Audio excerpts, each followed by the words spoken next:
हिला देने वाले खुलासे हो रहे हैं। आज जो खुलासा हुआ है वो ये कि सीमा के टारगेट पर छोटे मोटे लोग नहीं थे, सीमा के टारगेट पर कर्नल और ब्रिगेडियर थे, सेना में काम करने वाले बड़े बड़े अफसर थे। सीमा को पहचानना मुश्किल हो रहा है। कौन है सीमा? सीमा जासूस है, सीमा आईएसआई की एजेंट है, सीमा को किसने भेजा? सीमा की सच्चाई एटीएस जांचने में जुटी हुई है। लेकिन अगली तस्वीर मैं आपको दिखाने जा रहा हूं, ये देख रहे हैं, सीमा को ले जाने की तस्वीर है। सीमा को एटीएस लेकर जा रही है। फुल स्क्रीन जरा इस तस्वीर को लीजिए। सीमा, सीमा के बच्चे और सीमा के ससुर नेत्रपाल को आप देख रहे हैं। एटीएस की टीम सीमा से 3 दिन से पूछताछ कर रही है और सीमा से 3 दिन की पूछताछ में अब तक क्या कुछ खुलासा हुआ है ये मैं आपको बताऊं। सीमा ने जो चौंकाने वाला खुलासा किया है वो ये कि सीमा के सामने एटीएस ने पूछा कि आखिर सेना के अफसरों को दोस्त क्यों बना रही थी, सेना के अफसरों से दोस्ती करने के पीछे क्या मकसद था। सोचिए जरा, एक सवाल आपके भी जहन में होगा कि जो पबजी खेलते खेलते भारत आ गया वो आखिर सेना से दोस्ती क्यों करना चाहता था?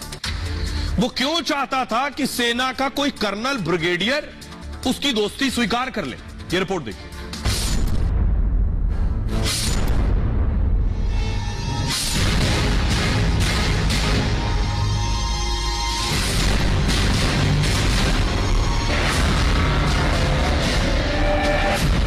एटीएस ने जाल बिछाया तो धीरे धीरे पाकिस्तानी सीमा के सारे सच सामने आने लगे। हिंदू बनने की कहानी और सचिन की प्रेम दीवानी जैसे उसके सारे दावे झूठे नजर आने लगे। मेरे पास कुछ भी नहीं है जाने को। दूसरी बात, मेरे और मेरे बच्चों की जान को भी खतरा है, तो इसलिए मैं बिल्कुल नहीं जाना चाहती। मैं यहाँ की जेल में जिंदगी बिता लूंगी, मैं वापस नहीं जाऊंगी। अगर सीमा सिर्फ एक हिंदू लड़के के प्यार में भारत आई तो सेना के अधिकारियों से आखिर क्यों दोस्ती कर रही थी? क्या सीमा के टारगेट पर देश की सेना के कर्नल, ब्रिगेडियर और मेजर थे? सीमा क्यों सेना के बड़े बड़े अफसरों से दोस्ती करना चाहती थी? सीमा के टारगेट पर कैसे भी देश की राजधानी दिल्ली तक पहुंचना था।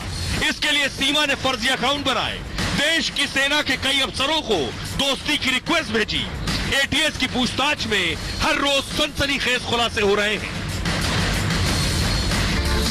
अब मैं आपको बताने जा रहा हूं, सीमा के टारगेट पर अफसर थे तो सीमा उन्हें कैसे टारगेट कर रही थी, क्या तरीका था सीमा का। आखिर भारत के सेना के अफसरों को से दोस्ती सीमा को क्यों करनी थी?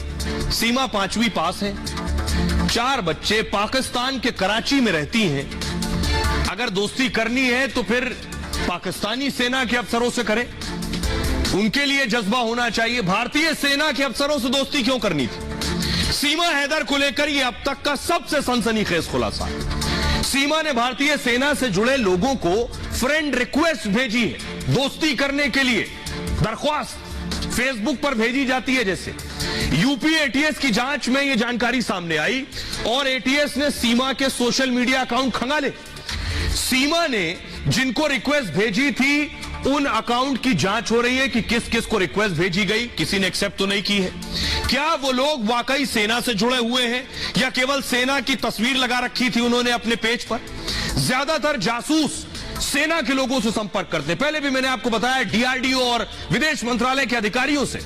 क्या जासूसी के लिए सीमा सेना के संपर्क बढ़ाना चाहती थी या कोई और वजह थी? सीमा का पाकिस्तानी सेना से कनेक्शन सामने आ चुका है, इसलिए शक और बढ़ जाता है। सीमा का भाई और चाचा दोनों पाकिस्तानी सेना में। एटीएस ने जब सीमा से उसके भाई को लेकर सवाल किया तो सीमा ने भाई के सेना में होने पर चुप्पी साध ली। मंगलवार को एटीएस ने सीमा से 11 घंटे तक पूछताछ किया, 3रा दिन हो गया। एटीएस सीमा को पॉलीग्राफी टेस्ट भी करा सकती है। सीमा का क्या पॉलीग्राफी टेस्ट होगा तभी सच सामने आएगा। लेकिन सवाल यह है कि सेना से सीमा क्यों संपर्क बढ़ा रही थी? सुनिए जरा, रिटायर्ड कर्नल शैलेंद्र सिंह बता रहे हैं कि सेना के कर्नल, ब्रिगेडियर को फ्रेंड रिक्वेस्ट भेजने के पीछे क्या वजह हो सकती है। सीमा हैदर केस में कहीं कुछ गड़बड़ है, क्योंकि जिस तरीके से वो आई है, जिस तरीके से उसका कंडक्ट रहा है, जिस तरीके से उसके डॉक्यूमेंट्स को अब एटीएस यूपी की जो है वो चेक कर रही है, उसकी प्रोफाइल्स को चेक कर रही है, उसके इंस्टाग्राम अकाउंट्स को चेक कर रही है, तो हर जगह कोई ना कोई वेरिएशन पाई जा रही है। साथ ही साथ जिस तरीके से